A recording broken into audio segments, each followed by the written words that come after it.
Welcome back everyone. इस video में हम डिस्कस करने वाले हैं सेकेंडरी ग्रोथ के बाद कुछ स्पेशल टाइप के स्ट्रक्चर्स फॉर्म होते हैं उनके बारे में डिस्कस करेंगे। जैसे कि बार्क फॉर्म होती है, ये कुछ पोर्स लाइक स्ट्रक्चर होते हैं स्टेम के अंदर जिनको लेंटिसेल्स बोला जाता है।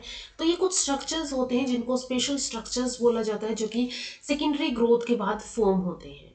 सेकेंडरी ग्रोथ डाइकोट स्टैम के अंदर कैसे होती है ये हम लास्ट वीडियो में डिस्कस कर चुके हैं। आप देखते हैं हम कौन से स्पेशल स्ट्रक्चर होंगे, जैसे कि बार्क होगी एंड लेंटिसेल्स होगी, इसके अलावा टाइलोसिस होते हैं। तो सबसे फर्स्ट यहाँ पे अगर हम बात करें जो स्पेशल स्ट्रक्चर्स है इनके अंदर सबसे फर्स्ट है यहाँ पे छाल अथवा बार्क। ठीक है, सबसे पहले जो बार्क होती है ट्री की, जो छाल या फिर बार्क होती है, शब्द का उपयोग वृक्ष के ऊपरी परिधीय परत के लिए किया जाता है। ठीक है, जो ट्री होता है उसके ऊपर एक अलग से परत होती है जिसको बार्क बोला जाता है। लेकिन वानस्पतिक दृष्टि से, बोटेनिकल व्यू से, कैम्बियम के बाहर स्थित सभी कोशिकाएं एक साथ बार्क के नाम से जानी जाती है। ठीक है, कैम्बियम के बाहर जो भी चीजें पाई जा रही है, जैसे कि यहाँ पे अगर हम देखें ये एक वुड का एक पीस है जिसका ये जो स्ट्रक्चर है वो उसके इंटरनल पार्ट शो किए हुए हैं। तो इन इंटरनल पार्ट्स के अंदर अगर हम देखें तो ये जो यहाँ पे नजर आ रहे हैं ये क्या है, ये भी एक लेयर ऑफ बार्क है। ये सेकेंडरी फ्लोएम है, ये वॉस्कुलर कैम्बियम है एंड ये वुड हो गई जैसे कि सैप वुड, हार्ट वुड हो गई जो कि क्या होता है, सेकेंडरी जाइलम होता है। ये यहाँ पे वॉस्कुलर रेज हो गई, ये दिखाई गई है ग्रोथ रिंग्स। तो इस ओवरऑल स्ट्रक्चर में अगर हम देखें ये जो वॉस्कुलर कैम्बियम है इसके बाहर के स्ट्रक्चर्स को क्या बोला जाता है, बार्क बोला जाता है। वॉस्कुलर कैम्बियम के बाहर जो भी स्ट्रक्चर होंगे उनको बार्क बोला जाता है। ये भी एक ट्री की बार्क यहाँ पे शो की हुई है। कोर्क कोर्टेक्स जो कि कोर्क कैम्बियम के आंतरिक स्तर के बाहर स्थित होते हैं तथा कोर्क कैम्बियम की सक्रियता के फलस्वरूप नई नई कोशिकाओं को निर्मित होते रहने से कालांतर में मृत हो जाते हैं। अब यहाँ पे क्या होता है, अब जो कोर्क होता है, ठीक है, कोर्क जो हो गया जो कि कोर्टेक्स के जो कि कोर्क कैम्बियम के आंतरिक स्तर के बाहर स्थित होते हैं। कोर्क कैम्बियम की जब सक्रियता होती है इसके फलस्वरूप यहाँ पे नई नई कोशिकाएं निर्मित होती रहती हैं और ये फिर कैसी हो जाती है, ये मृत हो जाती है, टाइम के साथ ही डेड हो जाती है। जिसमें से बाहरी छाल होती है आउटर बार्क या फिर इसको राइडीडोम बोला जाता है। इसके बाद कैम्बियम की परिधीय हिस्सों की ओर स्थित अपेक्षाकृत नई कोशिकाएं जिनमें सजीवता होती है, अभी जो अंदर की तरफ है वो अभी तक कंप्लीटली डेड नहीं है। इसके अलावा आंतरिक छाल जिसको इनर बार्क कहते हैं ये कहलाती है, यानी आउटर बार्क जो होगी जो कि बिल्कुल डेड हो चुकी होगी, इसके अंदर जो होगी डेड, इसके अंदर जो होगी वो कैसी होगी, इनर बार्क, डेड हो गई होगी, ये होगी आउटर बार्क एंड इसके अंदर इनर बार्क होती है जिसमें अभी तक सजीवता होती है। अगर बार की निरंतर वलयाकार रचना के रूप में पादप अक्ष के यानी कि जो स्टेम एक्सिस है उसके परिधीय हिस्से की तरफ होती है तो उसे वलयाकार बार्क यानी कि रिंग बार्क कहते हैं। ये हो गई जैसे कि क्लीमैटिस या फिर वाइटिस, भोजपत्र या अर्थात बेटुला इनके अंदर ये पाई जाती है। ठीक है, जब यहाँ पे बार्क एक निरंतर वलयाकार रचना, जैसे कि जब हम इसको ट्री से उतारते हैं तो ये एक निरंतर एक कंटिन्यूअस रिंग की फॉर्म में ये उतर जाती है, तो ये होती है यहाँ पे रिंग बार्क। सेकंड होती है स्केली बार्क, जैसे ये हो गई रिंग बार्क, ठीक है, ये रिंग बार्क हो गई एंड सेकंड स्ट्रक्चर हो गया यहाँ पे स्केली बार्क का स्ट्रक्चर है जिसके अंदर बार्क जो है ऐसे पीसेस के अंदर ऐसे स्केल टाइप नजर आती है। तो अगर छोटे छोटे पट्टियों के रूप में विलगित होती है तो इस या स्थित रहती है तो इसे शल की बार्क यानी कि स्केली बार्क कहते हैं। ठीक है, जैसे हमने देखा था ये जो सेकंड था ये क्या था, यहाँ पे ये स्केली बार्क था जिसके अंदर ये छोटे छोटे टुकड़ों में पट्टियों के रूप में बट जाती है। जैसे कि ये पाया जाता है सीडियम के अंदर, पायरस के अंदर एंड फाइकस के अंदर। इन सभी प्लांट्स के अंदर स्केली टाइप की बार देखने को मिलती है। अगर छाल खींचने पर लंबे सीड्स के रूप में विलंगित होती है, जैसे कि यूकलाइप्टस के अंदर होती है, तो उसे मध्यस्थ चाल यानी इंटरमीडिएट बार्क कहा जाता है। कि उसको क्या कर दिया जाता है, उसको खींचा जाता है और खींचने के बाद वो लंबी शीट्स के रूप में निकलती है, जैसे कि यूकलाइप्टस के अंदर देखा जाता है। तो इसको इंटरमीडिएट टाइप की बार्क कहते हैं। छाल जो होती है बार्क पौधे की रक्षात्मक परत होती है। अब ये जो कैम्बियम के ऊपर ये बार्क, ये है आउटर इनर बार्क है, ये इसका काम क्या है, इसका काम है प्रोटेक्शन करने का, रक्षा करने का।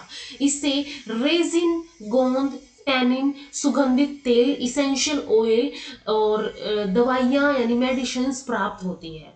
अब इस बार्क से ना ये कुछ अलग अलग चीजें प्राप्त होती है, और एक्चुअल में ये देखा जाए तो ये जो अलग अलग चीजें हमें प्राप्त होती है, ये कहीं ना कहीं प्लांट की प्रोटेक्शन में हेल्प करती है। ठीक है, कुछ ऐसे टाइप के ऑयल्स होते हैं जो इंसेक्ट्स को दूर भगाते हैं।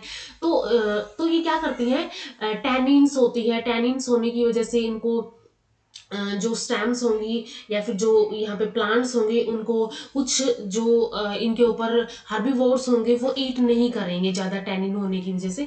तो ऐसे टाइप के ये जो यहाँ पे कुछ जो हमें यहाँ पे हम बोल सकते हैं कि यहाँ पे जो स्ट्रक्चर्स बोल सकते हैं या फिर प्रोडक्ट्स बोल सकते हैं, ये जो ऑब्टेन होते हैं, ये कहीं ना कहीं क्या करते हैं, प्लांट की प्रोटेक्शन करते हैं। उदाहरण स्वरूप जैसे कि सिनकोना के अंदर, सिनकोना की छाल में स्थित एल्केलॉइड्स से मलेरिया के उपचार हेतु प्रसिद्ध दवा जिसको क्विनिन बोलते हैं, ये निर्मित होती है। ठीक है, द्वितीयक वृद्धि के बाद विशिष्ट संरचनाएं प्राप्त होती है जो आर्थिक रूप से उपयोगी होती है। तो यहाँ पे क्या हो गया, ये जो विशिष्ट संरचनाएं हैं एक तरह से इनकी इकोनॉमिक वैल्यू होती है, इकोनॉमिक वैल्यू इनकी होती है। इसके बाद सेकंड टाइप का स्ट्रक्चर आता है बार्क के बाद लेंटिसेल्स का, जिनको वात रंध्र बोलते हैं। एक टाइप के ये छिद्र होते हैं स्टेम के अंदर। तो ये जो वात रंध्र होते हैं छाल में उपस्थित छिद्र होते हैं, बार्क के अंदर ही ये छिद्र होते हैं, जिनके द्वारा तना वातावरण से गैसों का आदान प्रदान करता है। ये इंपॉर्टेंट लाइन है। ठीक है, यहाँ पे जो लेंटिसेल्स है बेसिकली इनका काम होता है गैसेस एक्सचेंज का, वातावरण से गैसेस गैसेस का एक्सचेंज करता है, आदान प्रदान करता है। जो कि द्वितीय वृद्धि के बाद बनी कोर्क कोशिकाएं अंतर कोशिकीय अवकाश विहीन तथा सुबेरिन युक्त होने के कारण अपारगम्य होती है। ये हमने लास्ट वीडियो में डिस्कस किया था कि जब ये लेयर फॉर्म होती है, जैसे कि यहाँ पे फैलम, फेलोजन और ये सारी लेयर्स जब फॉर्म होती है तो एक प्रोटेक्टिव कवरिंग बना लेती है, और इनके अंदर सुबेरिन होता है, कोई यहाँ पे अंतर कोशिकीय अवकाश नहीं होता है, यानी इंटरसेलर स्पेसेस भी नहीं होते हैं। तो ये क्या हो जाती है, एक बिल्कुल कोट बना लेती है। तो इसके लिए लेंटिसेल्स होते हैं कि ये क्या कर सकते हैं, इनके थ्रू ये आसानी से गैसेस का एक्सचेंज कर सकती है। इसी कारण वातरंध्रों के निर्माण की आवश्यकता पड़ती है। जैसे ये स्टेम के अंदर ये पोर है, ये क्या है, एक लेंटिसेल है। ये इसका और लार्ज स्ट्रक्चर है जिसके अंदर ये सेकेंडरी कोर्टेक्स जिसको फैलोडम बोलते हैं, फिर यहाँ पे फैलोजन होती है यानी कि कोर्क कैम्बियम, एंड कोर्क होती है जिसको फैलम बोलते हैं। फैलम ये क्या होगी, बिल्कुल डेड सेल्स होंगी यहाँ पे।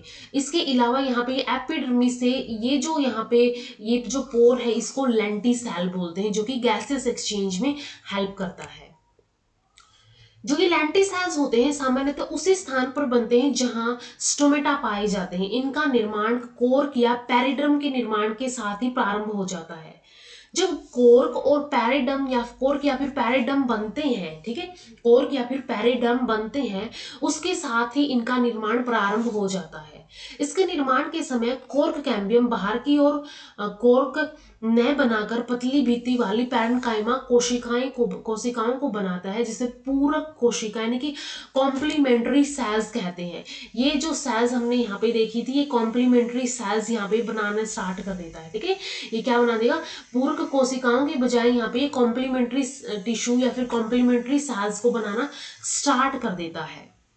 इन कॉम्प्लीमेंट्री सेल्स के निर्माण के कारण जो एपिडर्मिस है वो टूट जाती है, एंड ये जो टूटी है जहां से, वहीं पे एक रंध्र बन जाता है जिसको लेंटिसेल या फिर वातरंध्र बोला जाता है।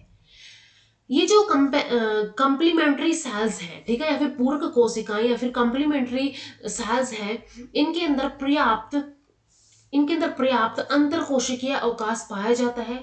इनका संबंध तने की भीतरी जीवित कोशिकाओं से कोर्क कैम्बियम की जीवित कोशिकाओं के माध्यम से रहता है। तो ये क्या करती है यहाँ पे, ये इनके अंदर पर्याप्त अंतर कोशिकीय अवकाश पाया जाता है, इंटरसेलुलर स्पेसेस इनके अंदर पाए जाते हैं, और ये तने के भीतरी जीवित कोशिकाओं से कोर्क कैम्बियम की जीवित कोशिकाओं के माध्यम से इनके बीच में एक संबंध रहता है, एक कनेक्शन रहता है। इसके बाद ये भी यहाँ पे जो है स्ट्रक्चर, इस स्ट्रक्चर के अंदर भी, इस डायग्राम के अंदर भी ये लेंटिसेल्स दिखाए हुए हैं। जैसे कि ये ऐसे लग रहे हैं ना, इसके कुछ ऐसे मतलब कि कुछ फोर्स लाइक स्ट्रक्चर्स है, यही क्या है, यही सारे के सारे लेंटिसेल्स है। और कभी कभी ये जो लेंटिसेल्स होते हैं रंध्रों के स्थान पर न बनकर मुक्त रूप से बनते हैं। एक तो हमने देखा है लेंटिसेल्स जो है ये जहां पे स्ट्रोमेटा पाए जाते हैं वहां पे बनते हैं। सेकंड, ये वहां पे न बनकर ये मुक्त रूप से बनते हैं, फ्रीली ये बनते हैं, मुक्त रूप से फ्रीली बनते हैं। वातरंध्र द्वितीयक वृद्धि के साथ ऊपर उठते हैं, ठीक है, थोड़ा सा ऊपर उठ जाते हैं, और ये शीत ऋतु में कोर्क कोशिकाओं के बनने के कारण बंद हो जाते हैं। कोर्क कोशिकाएं बनेगी तो ये बंद हो जाते हैं, लेकिन जैसे ही नववर्ष में फैलोजन की सक्रियता के कारण, यानी कि जैसे ही कैम्बियम की सक्रियता होगी, सारी चीजें बननी स्टार्ट होंगी, तो उसके साथ साथ ही जो कोर्क की परत है वो नष्ट हो जाती है, और वातरंध्र जो है वो पुनः खुल जाते हैं, ओपन हो जाते हैं ये लेंटिसेल्स। अगर तने को बाहर से देखा जाए तो छोटे छोटे उभारों के रूप में ही दिखाई देते हैं। तो लेंटिसेल्स जहां पे स्ट्रोमेटा बनते हैं वहां पे भी बन सकते हैं, या फिर ये फ्रीली भी बन सकते हैं। और जब शीत ऋतु आती है, विंटर्स आती है, उस टाइम पे कोर्क कोशिकाओं के बनने के कारण ये बंद हो जाती है, लेकिन जैसे ही फेवरेबल कंडीशन आता है तो फैलोजन की सक्रियता जैसे जैसे बढ़ती है, ये कोर्क की जो परत है ये नष्ट हो जाती है और ये लेंटिसेल्स खुल जाते हैं। इसके बाद थर्ड स्ट्रक्चर आता है टाइलोसिस। फर्स्ट बार्क था, second lenticels, and third structure आता है स्पेशल स्ट्रक्चर्स के अंदर टाइलोसिस। टाइलोसिस जो होता है ये कई पौधों की वाहिका यानी कि वेसल्स में गुब्बारे के समान अतिवृद्धियां पाई जाती है। जैसे कि यहाँ पे इसके इस डायग्राम के अंदर अगर हम देखें, ये वेसल के अंदर ये एक वृद्धि बन गई है, ठीक है, ग्रोथ बन गई है, एक एक्सटेंडेड बैलून लाइक ग्रोथ बन गई है, एंड इसी को टाइलोसिस बोला जाता है, ठीक है, इसी को टाइलोसिस बोला जाता है। कभी कभी ये आकार व एवं संख्या में बढ़कर वाहिनी की लूमन, ठीक है, वेसल्स की जो लूमन है उसको पूरी तरह बंद कर देती है। ये लूमन है वेसल की, ठीक है, ये लूमन है, इसको बिल्कुल ऐसे बढ़ के क्या कर देती है, पूरी तरह बंद कर देती है। इसके अंदर भी यही दिखाया हुआ है, ये टाइलोसिस है, ये बन गई है, ये बिल्कुल कई सारी बन के क्या कर देती है, इस स्पेस को या फिर इस जो ल्यूमन है इसको कंप्लीटली बंद कर देती है। वास्तव में जाइलम की वहिकाएं जो वेसल्स होती है, वेसल्स के चारों तरफ जीवित कोशिकाओं की भित्तियां वाहिकाओं के पिट्स से वाहिका की गुहा में अतिवृद्धि बनाती है, ठीक है। यहाँ पे वैसे क्या होता है कि जो जाइलम की जो वेसल्स है, ठीक है, जाइलम की जो वेसल्स है, जाइलम की जो वेसल्स हैं वो चारों तरफ से जीवित कोशिकाएं, ठीक है, चारों तरफ से, सारी तरफ से क्या है, लिविंग सेल्स से यहाँ पे ढकी हुई होती है, घिरी हुई होती है, और इनके अंदर जो पिट पाए जाते हैं, और इन पिट से क्या होगा, इन पिट के से वाहिका की गुहा यानी कि ल्यूमन से ये अतिवृद्धि बनाती है, ठीक है, ल्यूमन से क्या बनाती है, अतिवृद्धि ये बनाती है, जिसमें इनका केंद्रक तथा कोशिका द्रव्य भी आ जाता है। अब इसका क्या होगा, यहाँ पे इसका जो केंद्रक होगा, कोशिका द्रव्य होगा, जो भी इसके अंदर मटेरियल होगा वो भी इसके अंदर ही आ जाएगा। पूर्ण विकसित टाइलोसिस में स्टार्च, रेजिन, गम इत्यादि पदार्थ भरे हुए होते हैं, जिसके कारण अंतः काष्ठ की दृढ़ता बढ़ती है, ठीक है, जो अंतः काष्ठ है, ठीक है, क्योंकि जाइलम के स्ट्रक्चर्स के अंदर बनाने जाइलम बेसिकली कास्ट की फॉर्मेशन, वुड की फॉर्मेशन करता है, तो इसकी वजह से यहाँ पे क्या होता है, इन स्टार्च, रेजिन्स, गम्स इत्यादि ये भर जाते हैं, इनके कारण, टाइलोसिस के कारण यहाँ पे क्या हो जाती है, कास्ट की दृढ़ता भी बढ़ जाती है। कभी कभी क्या होता है, जो जिम्नोस्पर्म्स होती है, अनावृत बीजी होते हैं, इनकी रेजिन ग्रंथियां, ठीक है। इनके अंदर क्या होती है, जो रेजिन ग्लैंड्स होती हैं, इनकी कोशिकाएं भी टाइलोसिस के समान फूलकर इसकी गुहा को बंद कर देती है। ठीक है, रेजिन ग्लैंड्स के अंदर क्या होगा, रेजिन ग्लैंड्स की कोशिकाएं फूल जाएंगी और फूल के ये क्या कर देंगी, फूल कर जो ल्यूमन होगी वो उसको ये जिम्नोस्पर्म्स की जो ये ल्यूमन होगी यहाँ पे इनके अंदर, उसको ये बंद कर देती है और ये टाइलोसिस के समान रचना बना देती है। मगर इनकी उत्पत्ति जो होती है इस अर्थ में टाइलोसिस से भिन्न होती है कि टाइलोसिस वहिका में पाए जाने वाले गर्तों के मार्ग के माध्यम से बनते हैं। ठीक है, जो इसके अंदर यहाँ पे पिट पाए जा रहे हैं उनके मार्ग के माध्यम से ये बनते हैं। ठीक है, उनके मार्ग के माध्यम से ये बनते हैं। लेकिन जिम्नोस्पर्म्स के अंदर ऐसा नहीं होता है, इनके अंदर संरचनाओं को टाइलोसोइड्स बोला जाता है। ठीक है, इनके अंदर संरचनाओं को टाइलोसोइड बोला जाता है। बाकी के अंदर क्या होता है, वेसल्स जो होती है जाइलम की, उसके अंदर जो पिट होती है वहां से ही बनते हैं। लेकिन जिम्नोस्पर्म्स के अंदर ऐसा नहीं होता है। जिम्नोस्पर्म्स के अंदर क्या होते हैं, जो रेजिन ग्लैंड की कोशिकाएं हैं वो टाइलोसिस के समान फूलकर उसकी ल्यूमन को बंद कर देती है एंड इनको टाइलोसोइड बोला जाता है और उनको टाइलोसिस बोला जाता है। तो यहाँ पे हमने ये 3 स्ट्रक्चर्स के बारे में डिस्कस कर लिया है। स्पेशल स्ट्रक्चर्स जो सेकेंडरी ग्रोथ के बाद बनते हैं, लेंटिसाइल्स होगी, बार्क हो गई एंड टाइलोसिस हो गई, या फिर जिम्नोस्पर्म्स के अंदर टाइलोसोइड्स हैं, ये बनते हैं। तो यहाँ तक हमने इन स्पेशल स्ट्रक्चर्स के बारे में डिस्कस कर लिया है। नेक्स्ट वीडियो में हम मोनोकोट्स के अंदर सेकेंडरी ग्रोथ कैसे होती है।